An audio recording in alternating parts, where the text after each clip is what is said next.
Primeira meditação. Nestes tempos de misérias onipresentes, violências cegas, catástrofes naturais ou ecológicas, falar de beleza poderá parecer incongruente, inconveniente ou mesmo provocador, quase um escândalo. Mas exatamente por isso, vemos que de natureza oposta ao mal, a beleza se situa na outra extremidade de uma realidade a qual devemos encarar. Estou convicto que temos como tarefa urgente e permanente examinar esses dois mistérios que constituem as extremidades do universo vivo. De um lado o mal, do outro a beleza. Sabemos muito bem o que é o mal, principalmente aquele que o homem, o ser humano, inflige ao ser humano, devido à sua inteligência e liberdade. Quando o homem opta pelo ódio e pela crueldade, consegue cavar abismos sem fundo que nenhuma fera, nem a mais feroz, consegue fazer. Isso é um mistério que assombra nossa consciência, abrindo uma ferida aparentemente incurável. A beleza também sabemos o que é. Mesmo refletindo pouco sobre isso, ela sempre nos surpreende. O universo não é obrigado a ser belo, e no entanto é. À luz dessa constatação, a beleza do mundo, a despeito das calamidades, também parece um enigma. O que significa a existência da beleza para a nossa própria existência? E diante do mal, o que significa a frase de Dostoiévski, a beleza salvará o mundo? O mal e a beleza, eis dois desafios que temos que considerar. Percebemos que mal e beleza não são somente antípodas, às vezes estão imbricados. Pois até mesmo em beleza o mal pode se transformar como instrumento de mistificação, de dominação ou de morte. Mas uma beleza que não esteja baseada no bem continua sendo bela? A verdadeira beleza não seria ela mesma um bem? Intuitivamente sabemos que nos cabe distinguir a verdadeira beleza da falsa. O que está em jogo nada mais é que a verdade do destino humano, um destino que implica os dados fundamentais de nossa liberdade. Talvez deva aprofundar-me no motivo mais pessoal que me leva a tratar a questão da beleza e não desprezar a do mal. É que bem cedo, ainda pequeno, no período de 3 a 4 anos, fui literalmente fulminado por estes dois fenômenos extremos. Inicialmente pela beleza. Originário da província de Jiangxi, onde fica o Monte Lu, ia para lá todos os verões com meus pais. Esse monte, que pertence a uma cadeia de montanhas, tem cerca de 500 metros de altitude e domina de um lado o rio Yangtze e do outro o lago Boyang. Por causa de sua situação excepcional, ele é considerado um dos lugares mais bonitos da China. Assim, há aproximadamente 15 séculos, foi escolhido por ermitões, religiosos, poetas e pintores. Descobertos pelos ocidentais, principalmente por missionários protestantes em fins do século XIX, passou a ser seu lugar preferido para veraneio. Estes se agrupavam em volta de uma colina central, salpicando-a de chalés e casas de campo. Apesar dos vestígios antigos e das construções modernas, o Monte Lu continua exercendo seu poder de fascinação, pois as montanhas próximas conservam a beleza primitiva. Uma beleza que a tradição qualifica como misteriosa, a ponto de, em chinês, a expressão beleza do Monte Lu significar mistério insondável. Não vou me deter descrevendo essa beleza. Digamos que ela se deva à sua situação excepcional, citada há pouco, que apresenta panoramas sempre diferentes e jogos de luz infinitos.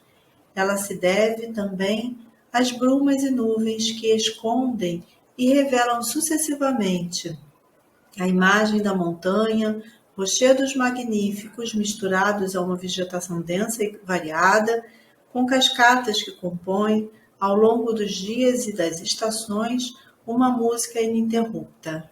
Nas noites de verão, agitadas pelos pirilampos, entre Rio e a Via Láctea, a montanha exala cheiros vindos de todas as essências.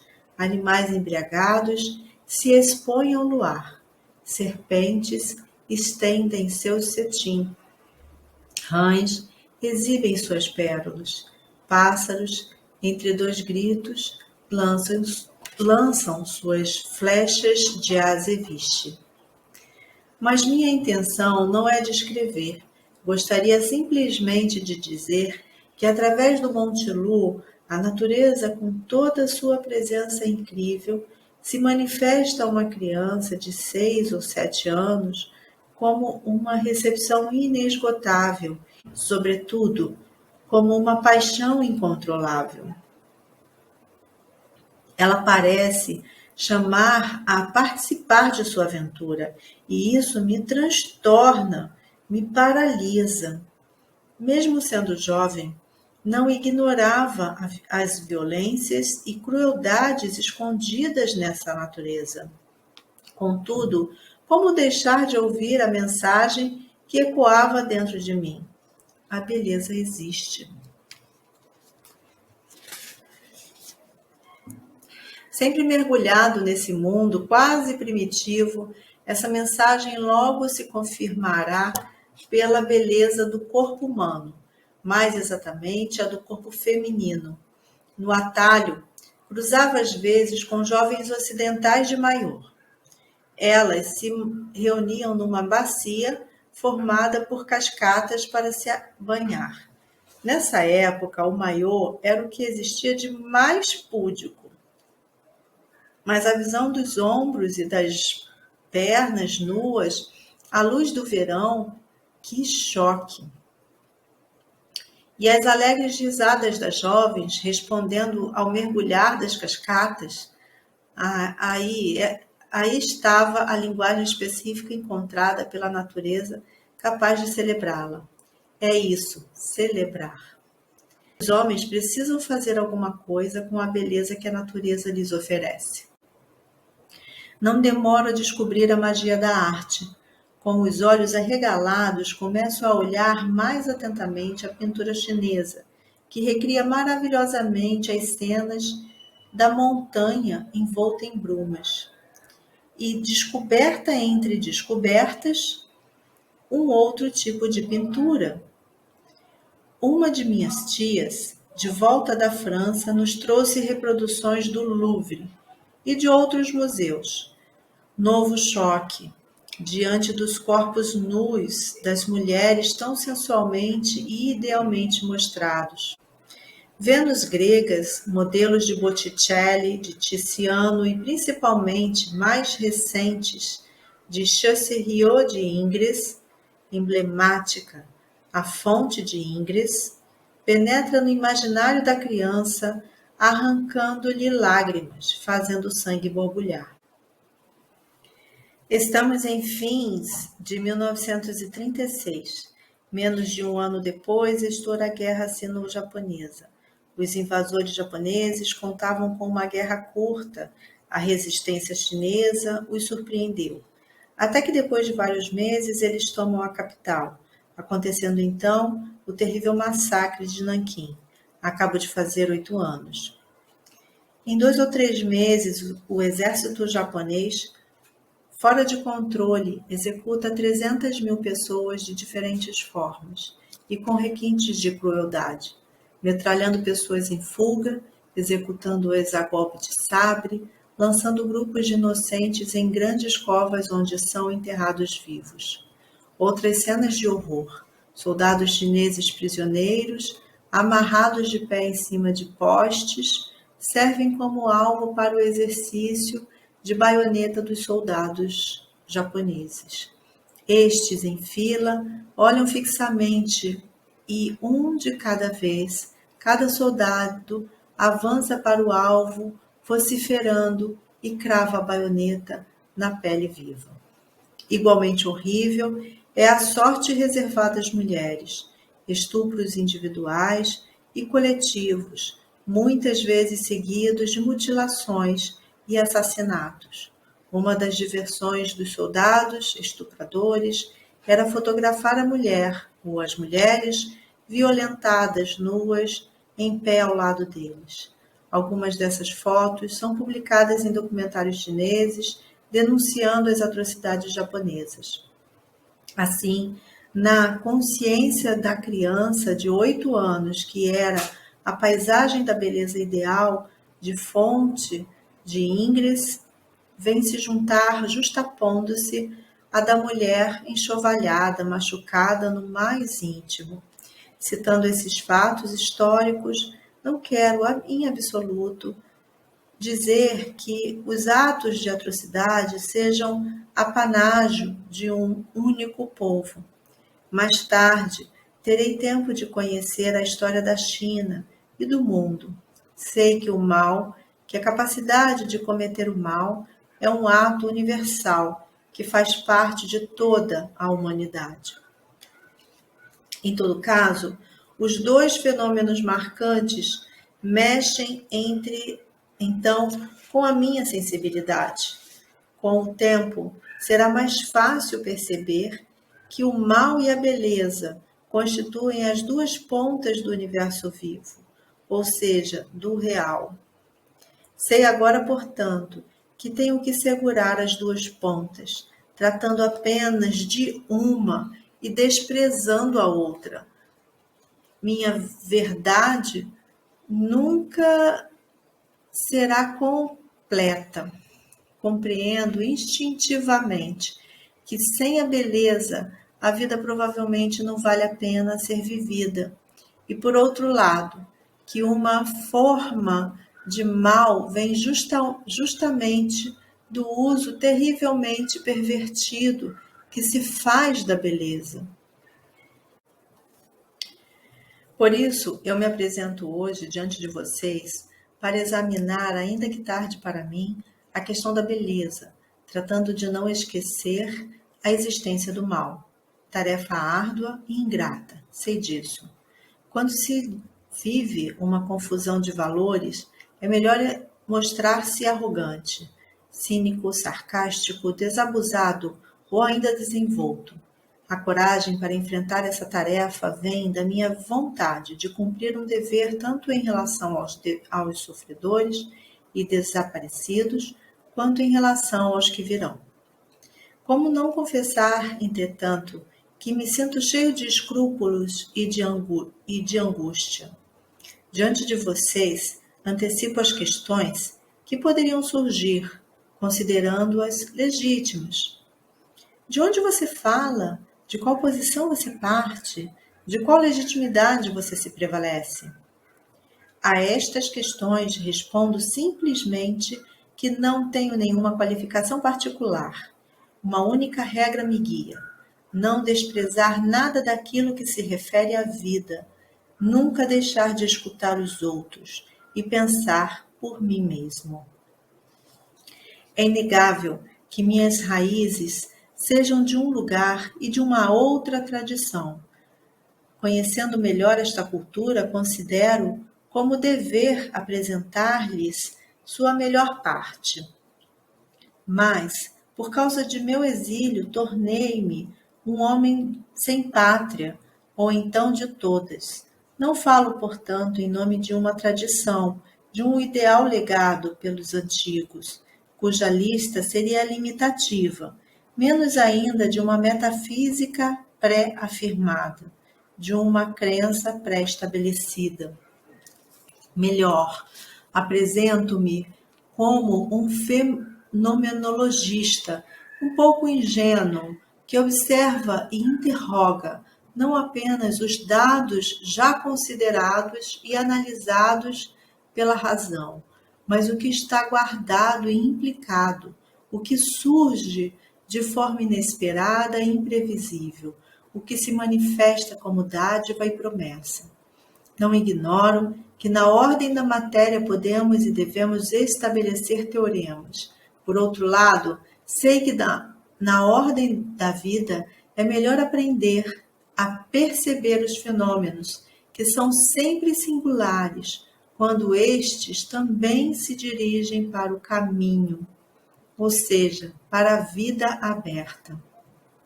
Além de minhas reflexões, o trabalho que tenho pela frente consiste antes em buscar dentro de mim a capacidade para a receptividade. Só uma atitude de acolhimento, ser o sulco do mundo, segundo Lao Tse, e não de conquista, permitirá, tenho certeza, colher da vida aberta o quinhão da verdade. Ao pronunciar a palavra verdade, vem-me ao espírito uma interrogação. A minha proposta é de refletir sobre a beleza, mas seria legítimo apresentá-la como suprema manifestação do universo criado? Se no mundo das ideias escolhermos a tradição platônica, não é o real ou a verdade que devem ocupar o primeiro lugar? E mais, a iminência não deve caber ao bem ou à bondade? Esse questionamento tão legítimo deve efetivamente continuar presente ao longo de nossa reflexão, durante o desenvolvimento de nosso pensamento sobre o belo, teremos que justificá-lo em relação às noções da verdade e de bem. Em primeiro lugar, parece evidente que o verdadeiro ou a verdade são fundamentais. Como o universo vivo está aí, tem que existir uma verdade para que essa realidade, na sua totalidade, possa funcionar. Quanto ao bem ou à bondade, também compreendemos sua necessidade, pois para que a existência desse universo vivo possa perdurar, tem que haver um mínimo de bondade.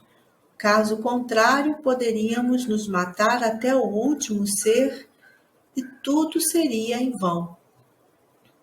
E a beleza? Ela existe, mas absolutamente nada na primeira abordagem nos leva a perceber sua necessidade. Ela está aí, onipresente, penetrante, ao mesmo tempo dando a impressão de ser supérflua. Eis seu mistério. A nossos olhos, o maior mistério. Poderíamos imaginar um universo que fosse apenas verdadeiro, onde nenhuma ideia de beleza aparecesse. Seria um universo unicamente funcional, por onde desfilariam elementos indiferenciados, uniformes, movendo-se de forma absolutamente indiferenciada. Estaríamos às voltas com uma ordem de robô e não com a vida. De fato, o campo de concentração do século XX nos deu uma visão monstruosa desta ordem. Para que exista vida, é preciso haver diferenciação dos elementos, a qual, evoluindo, tornando-se complexa, cria consequentemente a singularidade de cada ser. Isso obedece à lei da vida, que implica justamente que cada ser forme uma unidade orgânica específica e apresente, ao mesmo tempo, a possibilidade de crescer e de se transformar. É assim que a gigantesca aventura da vida chegou a cada planta, a cada flor, a cada um de nós, a cada qual único e insubstituível. Isso é tão evidente que já nem nos espantamos mais. No entanto, pessoalmente, continuo alguém que desde sempre se surpreende. Envelhecendo longe de me sentir desiludido, continuo surpreso e, por que não dizer, não paro de me felicitar, pois sei que a unicidade dos seres, portanto, de cada ser, representa um dom incrível. Às vezes imagino tudo um pouco diferente, como se a diferenciação dos elementos pudesse acontecer por grandes categorias, Existiria, por exemplo, a categoria flor, mas com todas as flores idênticas, ou a categoria pássaro, na qual todos os pássaros seriam idênticos, e a categoria homem, a categoria mulher, etc. Mas não, existe sim esta flor, este pássaro, este homem, esta mulher.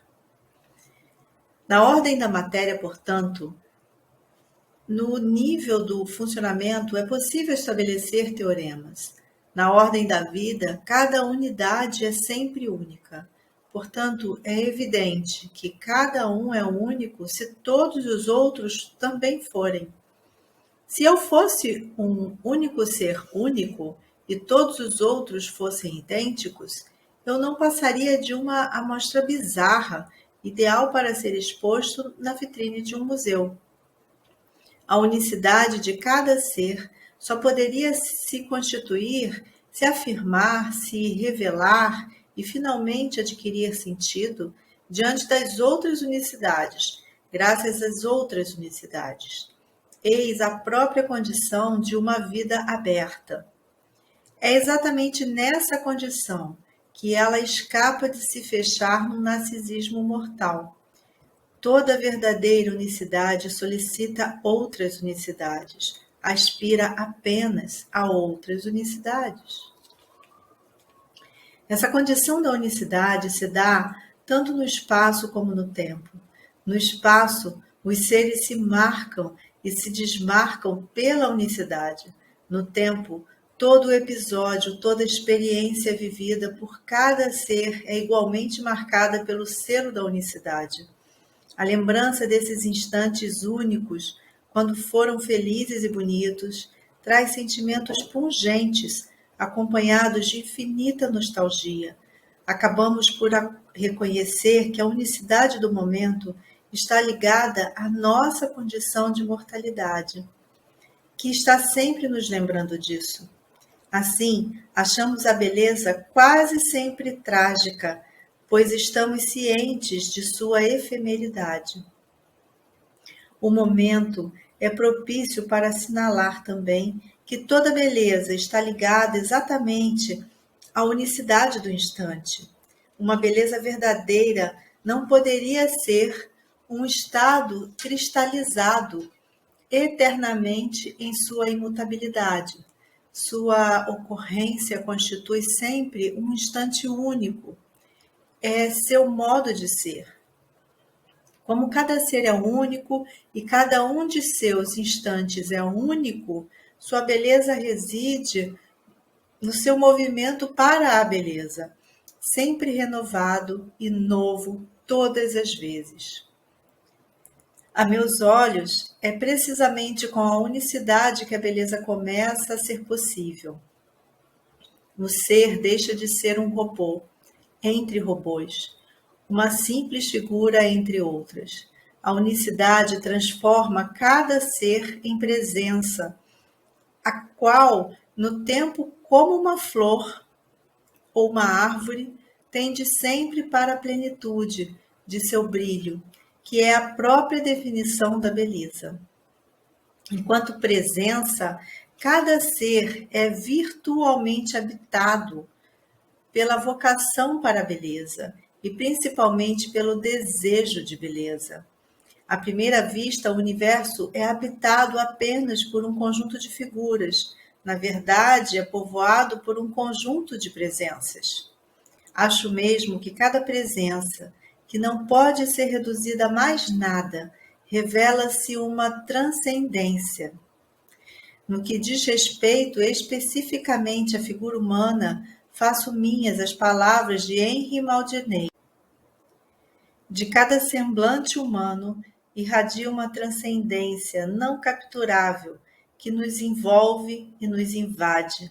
Essa transcendência não é aquela de uma expressão psicológica particular, mas sim a que supõe em cada rosto sua qualidade de ser, sua dimensão metafísica.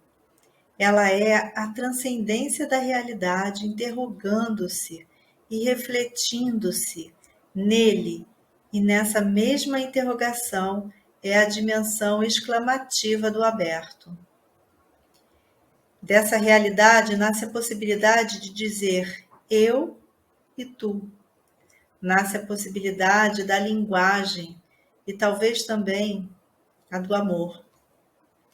Mas para continuarmos dentro do tema da beleza, constatamos que no interior da presença de cada ser e de presença em presença, estabelece-se uma rede complexa de cruzamentos e de circulação. No centro dessa rede está justamente o desejo experimentado por cada ser de visar a plenitude de sua beleza no mundo. Quanto mais consciente for o ser, mais complexo o desejo. Desejo de si, desejo do outro, desejo de transformação no sentido de transfiguração e de forma mais secreta ou mais mística, um outro desejo, o de encontrar o desejo original do qual o próprio universo parece proceder, na medida em que este universo se manifesta na sua totalidade como uma presença cheia de um esplendor manifesto ou oculto.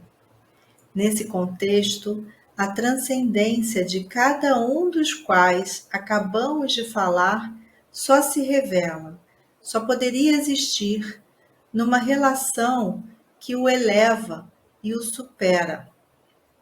A verdadeira transcendência se situa paradoxalmente no entre, naquilo que jorra do mais alto quando se dá a troca decisiva entre os seres e o ser.